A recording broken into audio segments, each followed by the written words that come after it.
Some of the critics, they say that Prophet Muhammad, peace be upon him, knows billah, he attributed the Quran to Almighty God because he wanted to unite the Arabs. It's known as the Arab unity and liberation theory. The various theories propounded by the critics and the Orientalists. There is not a single verse in the Quran which singles out and speaks exclusively of the Arab unity. Not a single verse. Exclusively talking about the unity or the liberation of the Arabs. The Quran has the concept of ummah. That's the nation of the whole humankind.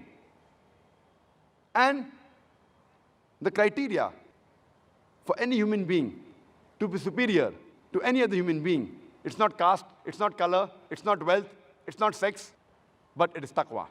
And this is mentioned in the Quran.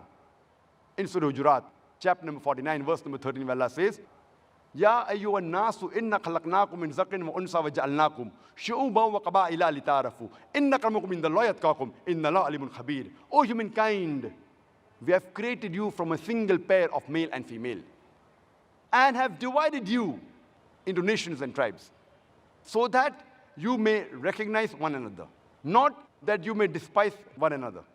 And the most honored in the sight of Allah subhanahu wa ta'ala is the person who has taqwa. The criteria for judgment in the sight of Allah subhanahu wa ta'ala, it's not caste, color, creed, sex, wealth, but it is taqwa, it is God consciousness, it's piety, it's righteousness. There are many verses in the Quran in order to stand for truthfulness. It even says you can do that even if you have to go against relatives. There can be a dispute between the father and son, between husband and wife, even between relatives, if you fight for the truth. Allah says in the Quran in Surah Tawbah, chapter number 9, verse number 24, Kul in kana abaukum. Say whether it be for your fathers, wa abnaukum, or your sons, wa ikhwanukum, or your brothers, wa azwajukum, or your spouses, wa ashiratukum, or your relatives, wa amwalun iktaraftumuha, wa tijaratun takshawna qasada, wa masakinun tarzawnaha. The wealth that you have amassed, the business in which you deal, the house in which you live.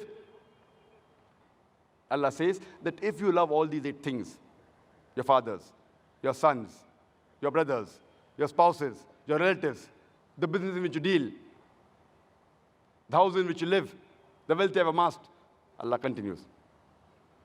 Ahabba ilaykum minallahi wa rasulihi wa jihadin fi sabilihi. If you love all these things more than Allah, His Rasul, and doing jihad, striving the way of Allah subhanahu wa ta'ala, Allah says, fatarabbasu, wait, hatta ya'ti Allahu bi amri, wallahu la yahdil qawmal fasiqin.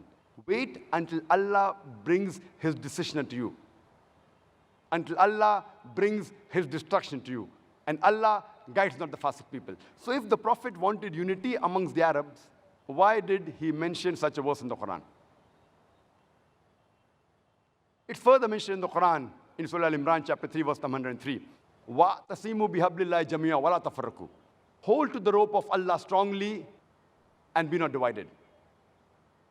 So here, the Prophet is talking about the unity of the believers. He's not talking about the unity of the Arabs.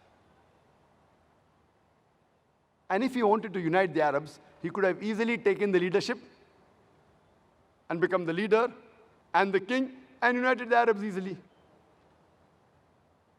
There are verses in the Quran which are contrary to this theory. It's mentioned in the Quran in Surah Al-Imran, chapter number 3, verse number 43. It says, وَإِسْقَالَتِ الْمَلَائِكَةُ يَا مَرْيَمُ.